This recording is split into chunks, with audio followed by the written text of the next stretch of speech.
A Penny's Worth of Character, Episode 5.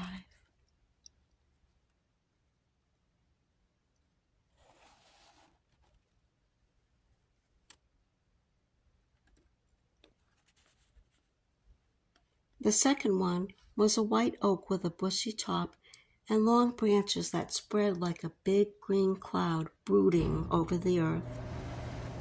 Here, people walking along the road would meet each other and sit under the green cloud shade to talk.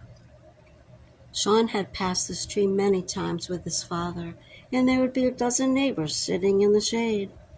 Their horses and wagons would be nearby. Below this white oak was a hole of water, clear and blue, with wild phlox growing on the bank just across from the tree. Wild phlox couldn't grow on the side the tree was, for the tree's giant roots grew above the water. The stream had washed the dirt away from the roots. Sean saw something long and brown lying wrapped around one of the roots. He set his basket in the road and put his sacks into it. He found a rock and threw it down at the water snake. His rock hit the root and jarred the snake off into the water. It swam back under the roots of the tree. He's trying to get his breakfast, too, Sean thought. He's waiting there for the minnows to swim out so he can swallow one.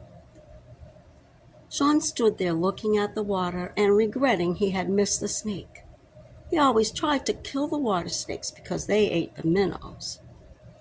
He liked to throw breadcrumbs into the water and watch minnows swim up and swallow them. He knew something else they liked too. On the side of the white oak was a green fly. Sean tiptoed up and put his hand over the fly. He threw it down onto the water. Then he saw the minnows coming up from under the bank on the other side of the stream. Their little silver bodies raced through the water, and the largest one beat the others and swallowed the fly. They were hungry too, and they wanted their breakfast. Sean found some cracker crumbs under the tree.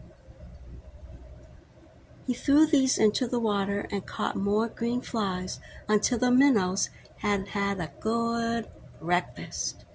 Then he got his basket and sacks and hurried on. He knew he wasn't going to stop any more because his mother had told him to hurry.